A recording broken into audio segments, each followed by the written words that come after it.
बहुत धन्यवाद।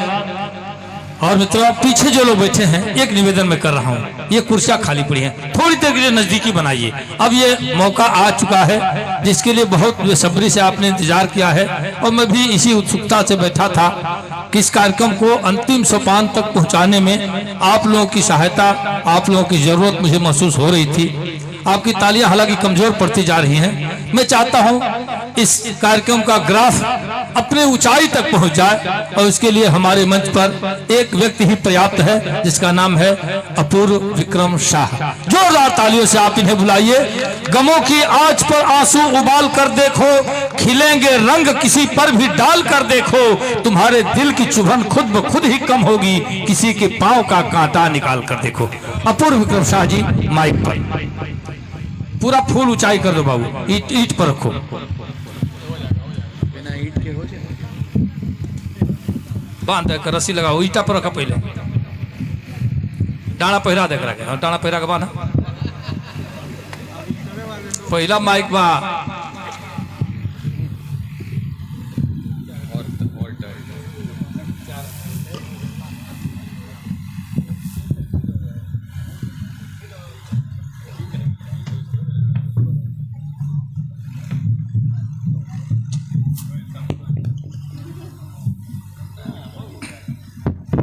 देखिए, केवल अध्यापक ही नहीं है, कई लोग प्राचार्य हैं, प्रधानाचार्य हैं, प्रिंसिपल हैं। भाई मान सिंह जी, देखिए बड़ी, हम तो पहली बार देख रहे हैं सम्मेलन में इतना समय देना आपका, बहुत बहुत धन्यवाद, बहुत आभार आपका। और सारे लोग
देखिएगा 10 डिग्री उठ नहीं गया तो यहां बैठने के बाद मुझे बताया जाए। तारीख गवाही देगी इस लाल हकीकत की,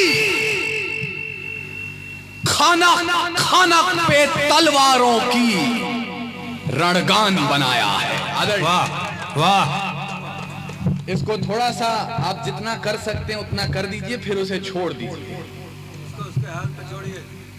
बहुत आसान नहीं था ये जो 200-250 सालों का संघर्ष था, जिसके बाद हमने 28 राज्य, 8 केंद्रीय शासित प्रदेश, 300 जातियां, 3500 उपजातियां और 650 कबीलों का ये मुल्क तैयार किया।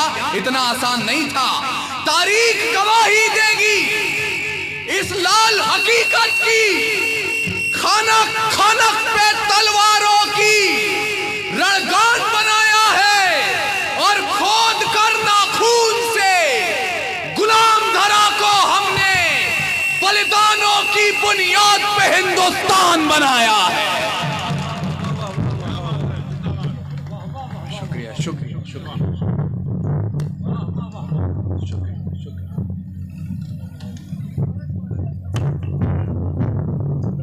क्या बात है, ये सब स्नेह है, लोगों का प्यार है। माइक बाबू खींच भी रहा, आवाज खींच रहा है। ये असल में डीजे वाला माइक है, डांस करने वाला। खोद कर नाखून से गुलाम धरा को हमने बलिदानों की बुनियाद पे हिंदुस्तान बनाया है। और मैं जिस हिंदुस्तान की बात कर रहा हूं मुझे बहुत खुशी है कि एक तरफ मेरे टोपियां हैं और एक तरफ तिलकधारियां हैं। जब ये दोनों एक साथ बैठी हैं, एक छोटा सा देश हम यहां जी रहे हैं, बना रहे हैं। लेकिन आप सोच रहे होंगे, जहां इतनी अच्छी मोहब्बत की बात हुई, शायरा भी आई थी, कवियत्री आई थी, बादशाह चचा ने वीर रस के कवि को क्यों बुलाया? शायद ये आपको सूचित करना चाहते हो कि तैयार है जो प्रेम का प्रस्ताव मेरे देश में, तो पग पग पे पौरुष पराग भी तैयार है। और प्रीत का जो गीत दिल के शीत के विपरीत है, तो रुद्र वाले रूप का वो राग भी तैयार है।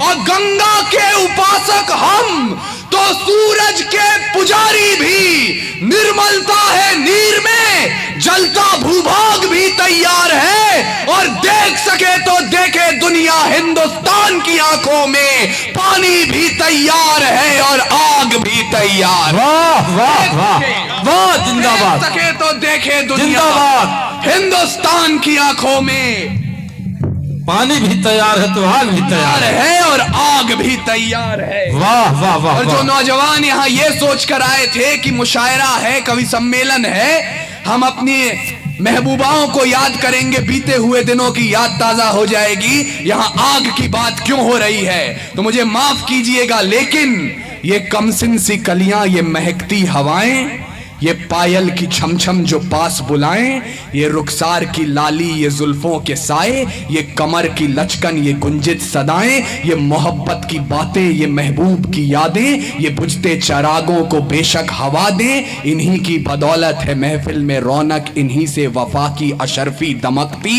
इन्हीं से हिजर की रातें हैं कटती, इन्हीं से जवानों की आंखें चमकती। ये इश्क सवेरे की आस में है और रातों को जुगनू की तलाश में है, पर हमें आग पीने दो जिंदा जवानों कि जुगनुओं पे हमको भरोसा नहीं है। और लड़े हैं सदा ही मशालों को लेके, अंधेरे को हमने भी कोसा नहीं है। ना आंखों को झीलों से तशबीह दी है, ना जुल्फों को बादल का नाम दिया, ना मुस्कान को उनके है चंदा कहा, ना रातों की बाहों को जाम दिया। जवानों के हाथों की उठती तड़प को शमशीर ही दी है, गुलाब नहीं। उनके नहाने के बाद भी पानी को पानी कहा है, शराब नहीं। हम ही है राणा और बिस्मिल भगत, यूं ही रूप अपने बदलते रहेंगे। और भारत को उजाले की पड़ी जो जरूरत, तो जलते रहे हैं और जलते रहेंगे। वाह वाह, जिंदाबाद जिंदाबाद जिंदाबाद जिंदाबाद।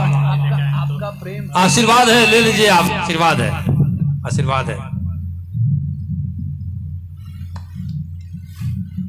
मैं ये निवेदन करता चलूं, आप में से जो कुछ भी आशीर्वाद या प्रेम के रूप में लाना चाहते हैं, उतने की किताबें खरीद के अपने गांव में किसी ऐसे बच्चे को बांट दीजिएगा जो वो किताब खरीद नहीं पा रहा। वाह वाह, मुझे लगेगा आपका प्रेम मुझ तक पहुंच गया। भारत को उजाले की पड़ी जो जरूरत, इसकी आवाज थोड़ी बढ़ाइएगा। भारत को उजाले की पड़ी जो जरूरत, तो जलते रहे हैं और जलते रहेंगे। और जलना आवश्यक क्यों है, मुझे माफ करेंगे, लेकिन अभी पहलगाम में जो हुआ और जिस तरह पूरा देश एक होकर उसके विरुद्ध खड़ा था, आग का काम सिर्फ जलाना नहीं होता है, आग जलती है तो रात को प्रकाशवान करती है। पहलगाम में गूंज रही जो बंदूकों की ताली है। अब मैं देखना चाहता हूं यहां कितने सियासी सूरमा बैठे हैं और कितने मुशायरा और कवि सम्मेलन से प्रेम करने वाले लोग बैठे हैं। कुछ देर के लिए भूल जाइएगा आप सपा को वोट देते हैं या भाजपा के दुसाले ओढ़ के यहां आए हैं। भूल जाइएगा कि आप बसपा के साथ हैं या कांग्रेस का मुरेठा बांधते हैं। मैं चाहता हूं केवल भारत मां के बेटे, भारत मां की वीरांगनाएं मुझे सुने। पहलगाम में गूंज रही जो बंदूकों की ताली है, ये भारत भू पर भारत मां के स्वाभिमान को गाली है। और प्रतिशोध का वक्त अगर है, बंद सियासी भाषण हो, वो श्रीनगर का आसन हो या दिल्ली का सिंहासन हो। वाह वाह वाह वाह वाह वाह वाह, जिंदाबाद। प्रतिशोध का वक्त अगर है, वाह वाह वाह वाह वाह वाह वाह वाह वाह वाह, क्या बात है, क्या बात है। प्रतिशोध का वक्त अगर है। वाह वाह वाह वाह। बंद सियासी भाषण हो, वो श्रीनगर का आसन हो या दिल्ली का सिंहासन हो। पहलगाम से पहले लिखा, उसके बाद जो हुआ, पहलगाम के बाद अब आपको सुना रहा हूं। आखिर कायर राजनीति ने अलख जगाना सीख लिया, हमने सूनी मांगों पर सिंदूर लगाना सीख लिया। वाह वाह। लेकिन समस्या उत्पन्न तब होती है जब मध्य प्रदेश का कोई बदतमीज मंत्री हमारे देश की एक वीरांगना को, इस देश की, इस मिट्टी की एक बेटी को आतंकियों का रिश्तेदार बता दे और पूरी सियासत खामोश रह जाए। उन वीरांगनाओं में वो जो दो बेटियां आपने अपने टेलीविजन स्क्रीन पर देखी होंगी, जो फौज की तरफ से, देश की तरफ से अपना बयान दे रही थी, उन वीरांगनाओं में झांसी का किरदार दिखाई देता है। आदरणीय, बिल्कुल उन वीरांगनाओं में झांसी का किरदार दिखाई देता है। समर सोफिया में चंडी का अवतार दिखाई देता है। समर सोफिया में चंडी का अवतार दिखाई देता है। और जिसको भी सेना का तेवर मक्कार दिखाई देता है, विधायक हो या मंत्री, हमको गद्दार दिखाई। वाह वाह वाह वाह वाह वाह वाह वाह वाह वाह। जिंदाबाद।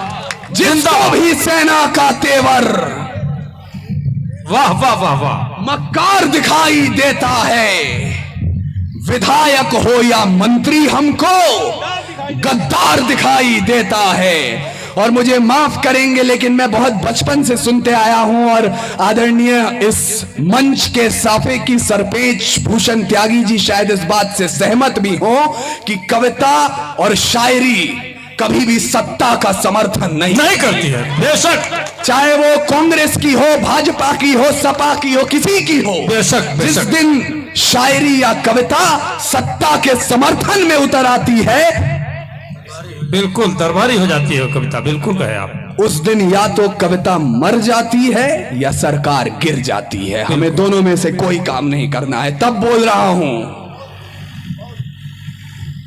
युद्ध विराम की घोषणा भारत भू की तरफ से हुई तो हुई कैसे, यह प्रश्न चिन्ह मेरे सामने खड़ा है। और मैं कहने का साहस कर रहा हूं, समर्थन की हिम्मत आप कीजिएगा। बिल्कुल। विश्व गुरु का ये दुनिया को संदेश नहीं है मोदी जी। हम उनके साथ खड़े हैं, पूर्ण रूप से खड़े हैं, लेकिन घर के अंदर हैं तो घर के बड़े से ये कहने का अधिकार भी रखते हैं। विश्व गुरु का ये दुनिया को संदेश नहीं है मोदी जी। लाल किला ही पूरा भारत देश नहीं है मोदी जी। वाह। विश्व गुरु का ये दुनिया को संदेश नहीं है मोदी जी। लाल किला ही पूरा भारत देश नहीं है मोदी जी। क्या पुरखों का इतिहास यहाँ पर शेष नहीं है मोदी जी। अमेरिकी फरमान आपका जनादेश नहीं है मोदी जी। बिल्कुल बिल्कुल बिल्कुल। और अगर हम ये कह रहे हैं तो हमें ये भी कहना होगा, मैं उनको शब्द चढ़ाता हूं, हिंद जिनकी जान था, नाम हिंदुस्तानी जिनका मजहब हिंदुस्तान था। रक्त से रंगते थे धरती को अरियों की ललकार पर, जय हिंद का नारा सदा लिखा था जेलों की दीवार पर, और बदन पे बंधी थी बेड़ियां, दिल मगर आजाद था, और रक्त के अंतिम कतरे में भी भारत जिंदाबाद था। वाह वाह वाह वाह वाह।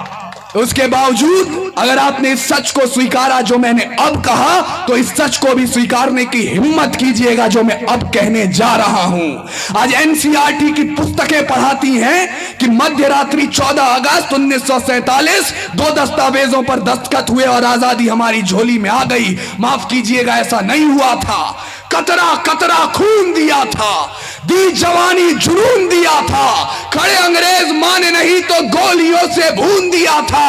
गोरियों के गाल नहीं थे ना आवाज मजीरों की, खनखनाहट गूंजती थी सेल्यूलर में जंजीरों की। राजनीति से मिली नहीं है, नहीं खरीदी पैसों से, सौदा लहू के मोल हुआ था भगत सिंह जैसों से। और मां ने गोली खाई थी, बेटे लटके फंदों पर, आजादी की डोली उठी है कुर्बानी के कंधों पर। वाह वाह वाह, बिल्कुल बिल्कुल, अरे बिल्कुल, बाप रे बाप, पूरा ला दिए दवा कड़ाई भाई। अरे के में चंद्रशेखर आजाद दिखता है। बिल्कुल बिल्कुल बिल्कुल बिल्कुल बिल्कुल बिल्कुल।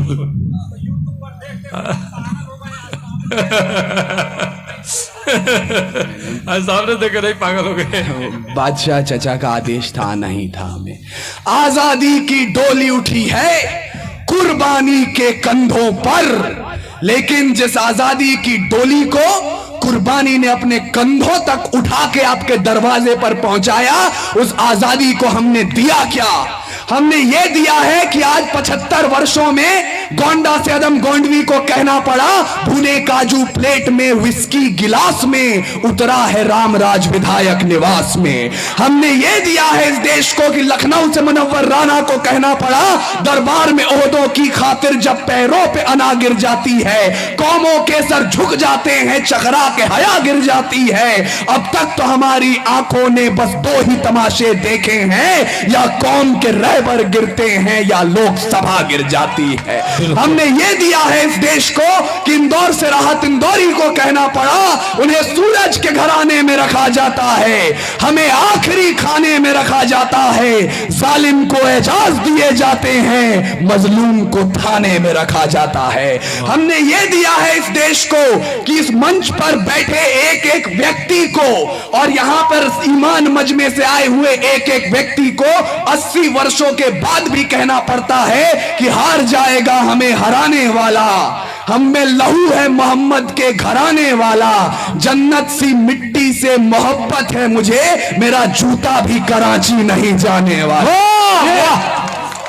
हमने ये दिया है इस देश को, और जब मैंने अपने बड़ों से ये सुना तो मुझे लिखना पड़ा कि मंदिर के त्रिशूल पर खून दिखा इंसान का, मस्जिद की दहलीज पे कत्ल स्वाभिमान का, टीके और टोपी में अखंड यारी दिखी नहीं, आरती अजानों में ईमानदारी दिखी नहीं, दिखा हमें बस लहू का टीका, खूनी दस्तरखान दिखा, और इमामों की दाढ़ी में घायल हिंदुस्तान दिखा। वाह वाह वाह वाह वाह, और इमामों की दाढ़ी में घायल हिंदुस्तान दिखा। लेकिन मैं यहां आपको निराशा बांटने नहीं आया हूं। भूलिएगा मत, जब पूरे विश्व को अक्षर ज्ञान तो छोड़िए चिन्ह ज्ञान नहीं था, हमने 4 वेदों की रचना कर दी थी।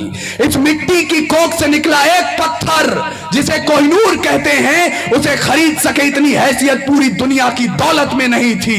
और तो और सिकंदर की शमशीर में इतना फौलाद नहीं था, उसके सैनिक के पांव की इतनी औकात नहीं थी कि इस मिट्टी के एक भी जर्रे के माथे पर विराजमान हो जाए। तब जाकर अल्लामा इकबाल ने लिखा, यूनान मिस्र रोमा सब मिट गए जहां से, कुछ बात तो है कि हस्ती मिटती नहीं हमारी, सदियों रहा है दुश्मन दौरे जहां हमारा, सारे जहां से अच्छा हिंदुस्तान हमारा। और अब तक जो लोग खामोश हैं, मैं आपसे पूछना चाहता हूं, आपने ये तराना गाया तो खूब होगा, और यहां ईमान मजमा बैठा है, मुझे माफ करेंगे ये कहने के लिए, लेकिन इस तराने के जो खालिक थे अल्लामा इकबाल, उन्हीं का आइडिया था पाकिस्तान। जब मजहब का उन्माद, चाहे वो भगवे का हो या हरे रंग का हो, किसी पर हावी होता है तो विद्वानों से भी क्या क्या करवा सकता है। जब मजहब का उन्माद हावी हुआ, उन्होंने यही तराना पलटकर तरानाए मिल्ली में लिखा कि तेगों के साए में हम पलकर बड़े हुए हैं, खंजर हिलाल का है कौमी निशा हमारा, चीनो अरब हमारे हिंदुस्तान हमारा, मुस्लिम है हम वतन है सारा जहां हमारा। जब ये बात उर्दू के अखबारों में छपी तो बनारस के एक नौजवान शायर ने उसे पढ़ा और उसने सोचा कि इकबाल साहब ये लिख कैसे सकते हैं। एक मुशायरा हुआ और चारों तरफ हल्ला था, हजरत इकबाल आए हैं। वो नौजवान शायर भी वहां पहुंचा और इकबाल साहब ने तराना मिल्ली सुनाया, खूब तालियां बजी, खूब सराहना आई। एक पर्ची उनके पास पहुंची कि हम भी कुछ कहना चाहते हैं। उन्होंने कहा कि आओ बेटा कहो।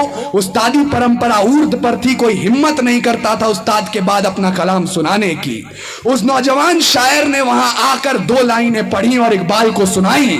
उन्होंने कहा, इकबाल ने जो छोड़ी राहे वतन परस्ती, गाकर नया तराना सारा जहां हमारा, हमने भी एक मिसरे में बात खत्म कर दी, सारा जहां तुम्हारा हिंदुस्तान हमारा।